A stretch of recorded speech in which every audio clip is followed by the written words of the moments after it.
ومن احسن قولا ممن دعا الی اللہ وعمل صالحا وقال اننی من المسلمین، اور اس سے بہتر کس کی بات ہو سکتی ہے جو دوسروں کو اللہ کی طرف بلائے اور خود بھی نیک عمل کرے اور کہے کہ میں فرما برداروں میں سے ہوں۔ اس آیت سے معلوم ہوتا ہے کہ انسان کے کلام میں سے سب سے احسن کلام، سب سے خوبصورت کلام، سب سے عظیم کلام یہ ہے کہ دوسروں کو اللہ کی طرف بلانا۔ جتنے بھی رسول اس دنیا میں آئے، تمام رسولوں کا اعلان یہ تھا، لا الہ الا اللہ۔ تمام رسولوں نے توحید کی دعوت دی۔ جتنے بھی انبیاء آئے سب نے دعوت اللہ، خیر کی دعوت دی۔ دنیا میں قانون الہی کو لے کر آئے جتنے بھی انبیاء آئے۔ حضور علیہ الصلاۃ والسلام کا جو سب سے پہلا موضوع تھا وہ تھا قولوا لا الہ الا اللہ تفلحون۔ لوگو کلمہ پڑھ لو، کامیاب ہو جاؤ گے۔ اللہ کی وحدانیت کا قانون، اللہ کی ربوبیت کا قانون، اس خالق سے اس مخلوق کی دوستی کروانا یہ انبیاء کا کام تھا۔ اس خالق کی اس مخلوق کے دلوں میں محبت ڈالنا یہ انبیاء کا کام تھا۔ ایک انسان دوسرے انسان کو اللہ کی طرف بلائے، اللہ کی وحدانیت بتائے، اللہ کی ربوبیت بتائے، دعوت اللہ، دعوت الخیر، اللہ سے دوستی کروائے، اس سے زیادہ کوئی خوبصورت کلام نہیں ہو سکتا۔ اس میں دعوت اللہ کی سب صورتیں داخل ہیں۔ زبان سے دعوت دی، ہاتھ سے اللہ کی وحدانیت لکھی، اللہ کی توحید لکھی، حتیٰ کہ مؤذن بلاتا ہے نماز کے لیے، مؤذن کی صدائیں بھی اس میں داخل ہیں، اس لیے کہ مؤذن خیر کی طرف بلاتا ہے۔ حضرت عائشہ رضی اللہ تعالیٰ عنہ فرماتی ہیں کہ یہ آیت مؤذن کے بارے میں بھی نازل ہوئی ہے۔ میرا اور آپ کا مشن یہ ہونا چاہیے کہ دوسروں کو اللہ کی دعوت دیں، دوسروں کو اللہ کی پہچان کروائیں، نماز کی اہمیت بتائیں، حلال و حرام کی اہمیت بتائیں۔ ہماری یہ ذمہ داری ہے۔ دعوت دین سے مراد یہ نہیں ہے کہ نماز، روزہ، حج، زکوٰۃ، اس کے علاوہ جتنے بھی احکام ہیں ان کی دعوت دینا۔ دعوت دین سے مراد یہ ہے کہ تمام ان کاموں سے منع کرنا جو شریعت نے منع کیا ہے، ان کاموں کی طرف رہنمائی کرنا، ان کاموں کی طرف بلانا جس کی طرف انبیاء نے بلایا، جن کاموں کی طرف بلانے سے اللہ خوش ہوتا ہے، جن کاموں کی طرف بلانے سے دوسروں کا فائدہ ہو، جن کاموں کی طرف بلانے سے دوسروں کو اخروی زندگی میں بھلائی ملے۔ حضرت علی رضی اللہ تعالیٰ عنہ سے کسی کافر نے پوچھا کہ علی آپ کے مذہب میں کتنی دیر کی عبادت ہے؟ حضرت علی رضی اللہ تعالیٰ عنہ فرماتے ہمارے مذہب میں 24 کے 24 گھنٹے عبادت ہے۔ وہ کافر حیران ہو گیا، یہ کیسے ہو سکتا؟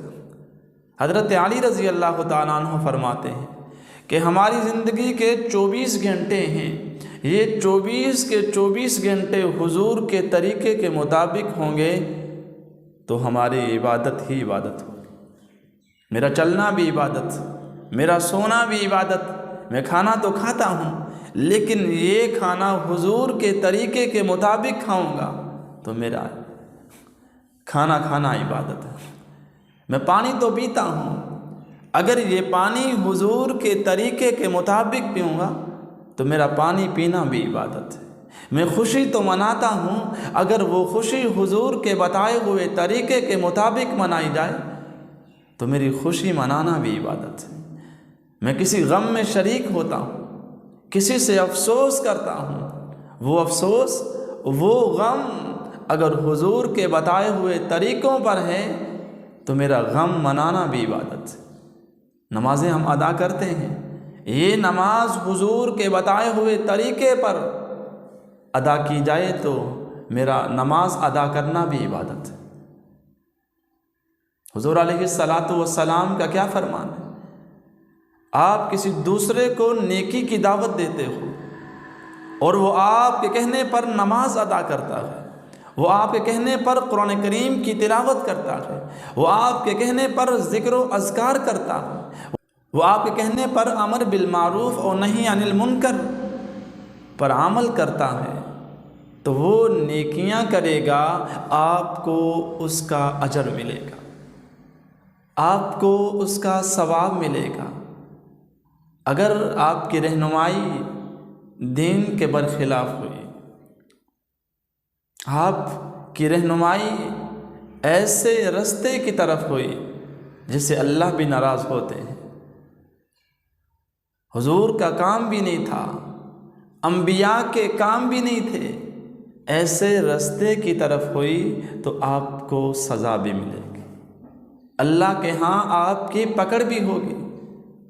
اس لیے بھئی دعوت کا کام بڑا اونچا کام ہے، دعوت والا کام انبیاء کا کام ہے، اللہ نے یہ انبیاء کو کام دیا، وہی کام اللہ نے ہمیں دیے کہ ہم اس دین کو لے کر دوسروں کی جھولیوں میں ڈالنے والے بن جائیں، دوسروں کی زندگیوں کو بدلنے والے بن جائیں، دوسروں کی اخروی زندگی اچھی ہو جائے، میرے اور آپ کے دل میں یہ تڑپ ہونی چاہیے۔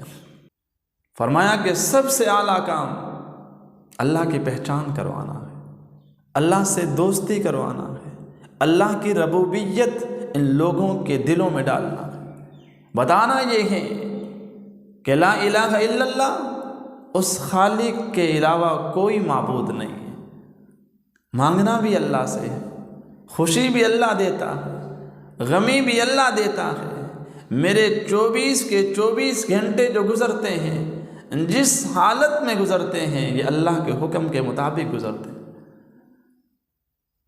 تو بھائی اللہ نے دو رستے دیے، ایک اچھائی والا رستہ ہے، ایک برائی والا رستہ۔ اچھائی والے رستے پہ چلیں گے، یہ رستہ انبیاء کا ہے، یہ رستہ نیک لوگوں کا ہے، یہ رستہ متقین کا ہے۔ اگر برے رستے پہ چلیں گے اللہ کی پکڑ ہوگی، اللہ ناراض ہوں گے۔ اس لیے دوسروں کو نماز کی دعوت دیں۔ یقیناً جب آپ دوسروں کو نماز کی دعوت دیں گے ان کا فائدہ ہوگا، اگر مان لیں ان کا فائدہ نہیں بھی ہوتا تو آپ کا فائدہ اس سے زیادہ ہوگا، آپ پہلے سے زیادہ عمل کرنے والے بن جائیں گے۔ اس لیے اس موضوع کی دعوت گلی گلی میں، اس لیے بھئی کلمے کی دعوت دیں، یہ ہماری ذمہ داری ہے۔ اور حضور علیہ السلام کیا فرماتے ہیں؟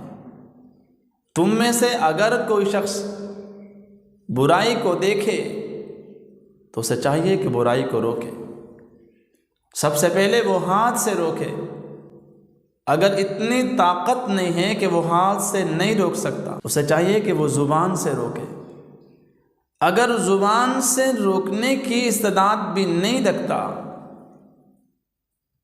تو اسے چاہیے کہ وہ دل میں برا مانے،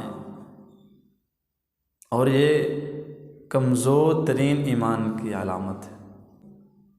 ایک شخص قرآن کریم پڑھنے کا عادی نہیں تھا، آپ نے دعوت دی، وہ قرآن کریم کی تلاوت پر آمادہ ہو جاتا ہے، وہ قرآن کریم کی تلاوت روزانہ کی روٹین میں کرتا ہے، تو تلاوت وہ کرے گا، نیکیاں آپ کو بھی ملیں گی۔ ایک شخص نماز کا عادی نہیں ہے، نماز نہیں پڑھتا، لیکن آپ نے دعوت دی، وہ نماز پڑھا، اس کا بھلا بھی ہوگا، آپ کا بھلا بھی ہوگا۔ زکوٰۃ کے مسائل کا نہیں پتہ، زکوٰۃ نہیں دیتا، لیکن جب وہ زکوٰۃ دے گا آپ کے کہنے پر، آپ نے جو دعوت دی اس دعوت کی وجہ سے وہ زکوٰۃ دینا شروع کر دے، اس کا بھی بھلا ہے، آپ کا بھی بھلا ہے۔ اس کی نماز، اس کا قرآن، اس کا ذکر و اذکار، اس کی زکوٰۃ دینا، اس کے نوافل ادا کرنا، سنتے اور نماز ادا کرنا، جتنے بھی اعمال وہ کرے گا اس کو بھی آخرت میں اس کا اجر ملے گا، آپ کو بھی آخرت میں اس کا اجر ملے گا۔ اس لیے یہ جو دین کا کام ہے یہ معمولی کام نہیں ہے، یہ بڑی عظمت، بڑی بلندی والا کام ہے، اور اس کام میں سب کو دعوت ہے، کوئی چھوٹا نہیں، کوئی بڑا نہیں، کوئی اس سے بڑا نہیں۔ یہ چلتا پھرتا مدرسہ ہے، یہ چلتی پھرتی درسگاہ ہے، یہ چلتی پھرتی یونیورسٹی ہے۔ آپ کسی کو بھی دعوت کسی بھی وقت دے سکتے ہیں۔ آپ کھانے میں بیٹھے ہیں، ان کو کھانے کے آداب بتا سکتے ہیں۔ حضور صلی اللہ علیہ وسلم کا کیا فرمان ہے؟ حضور نے فرمایا کہ تم پر لازم ہے کہ تم امر بالمعروف اور نہی عن المنکر کی دعوت دیتے رہو۔ اگر تم دعوت نہیں دو گے، اللہ کی طرف نہیں بلاؤ گے، دین کی پہچان ان لوگوں کو نہیں کرواؤ گے، تو اللہ تعالیٰ تم پر عذاب نازل کرے گا۔ پھر تم اس خالق سے دعائیں کرو گے، آپ کی دعائیں بھی قبول نہیں ہوں گی۔ اس لیے لوگوں کی ہدایت کے لیے دعا بھی اللہ سے مانگیں اور ان کو دعوت بھی دیں۔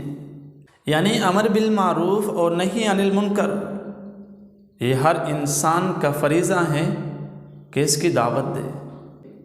اگر ہم دعوت نہیں دیں گے تو اللہ تعالیٰ کسی ایسی غفلت میں ہمیں ڈال دیں گے، کسی ایسے فتنے میں مبتلا کر دیں گے، ہم وہاں سے نکل بھی نہیں سکیں گے، اور ہم اللہ سے دعا کریں گے، ہماری دعائیں بھی قبول نہیں ہوں گی۔ اس لیے حضور علیہ الصلاۃ والسلام نے جو مجھے اور آپ کو ذمہ داریاں دی، میرا حق ہے کہ وہ ذمہ داری میں اپنے گھر والوں کو، اپنے اہل و عیال کو، اپنے محلے والوں کو، اپنی بستی والوں کو، میں اپنوں کو، بیگانوں کو، ہر کسی کو شریعت کی تبلیغ کروں، شریعت کے احکام بتاؤں، حلال و حرام کی تمیز بتاؤں۔ جب کسی کو آپ نماز کی تلقین بار بار کر رہے ہیں، بار بار آپ اس سے کہہ رہے ہیں بھائی نماز پڑھو، اس میں بہت بڑا فائدہ انسان کا اپنا بھی ہے۔ جب ہم کسی کو بار بار نماز کی تلقین کریں گے، نماز کے بارے میں کہیں گے، نماز کی طرف بلائیں گے، اگر ہم نماز نہیں پڑھیں گے، بلانے والا نماز نہیں پڑھے گا، تو وہ صاحب یہ بھی کہہ سکتا ہے خود تو پڑھتا نہیں، اس لیے میں اپنی نماز تو خود تو ضرور پڑھوں گا کہ مجھے کہیں ایسا نہ کہہ دے، لیکن کہہ بھی دے تو اجر ملے گا۔ لیکن یہ ہے کہ انسان کی اپنی جو مشق ہے وہ پکی ہو جاتی ہے۔ اس لیے نماز کی دعوت دیں، دوسروں کو فائدہ ہوگا اور اپنا فائدہ اس صاحب سے زیادہ ہوگا۔ ہر مسلمان کا یہ حق ہے وہ خود بھی عمل کرے اور دوسروں کو بھی اس دین کی طرف بلائے۔